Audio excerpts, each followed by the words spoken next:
Penerapan tarif resiprokal 32% oleh Amerika Serikat berpotensi mengganggu daya saing ekspor produk Indonesia di pasar AS.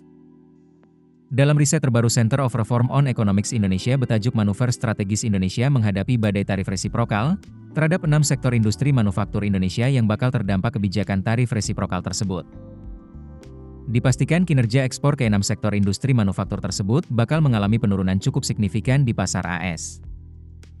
Adapun, ke-6 sektor manufaktur tersebut adalah 1. Industri tekstil dan garmen. Kenaikan harga akibat tarif membuat produk tekstil dan garmen Indonesia semakin sulit bersaing dengan pemasok lain, seperti Vietnam dan Bangladesh. Dengan 61% ekspor pakaian Indonesia bergantung pada pasar AS, industri ini praktis terperangkap dalam dilema ketergantungan yang berbahaya. 2. Sektor alas kaki. Sektor alas kaki nasional juga bakal menghadapi tekanan yang tidak kalah berat. Industri yang sangat bergantung dengan pasar AS ini mencatatkan nilai ekspor ke AS mencapai 1,9 miliar US dollar pada 2023.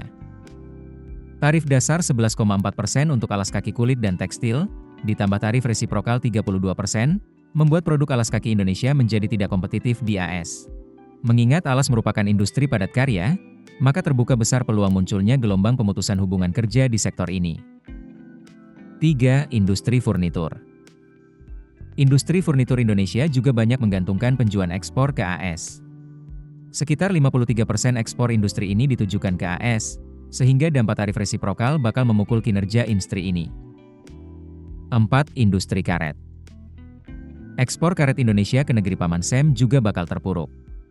Pasalnya Indonesia mencatatkan ekspor karet ke AS dalam jumlah cukup besar, yakni sekitar 49,7% ekspor ban karet dan 23,2% ekspor karet alam ditujukan ke AS.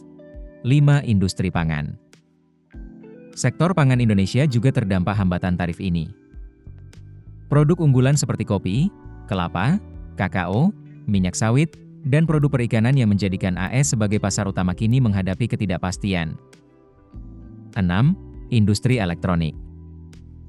Ekspor industri elektronik dan peralatan listrik Indonesia ke AS juga memasuki prospek suram. Selama ini, sekitar 63,3% ekspor industri elektronik dan peralatan listrik Indonesia ditujukan ke AS. Kehadirannya cukup penting mengingat industri berteknologi menengah Indonesia ini terintegrasi dalam rantai pasok global.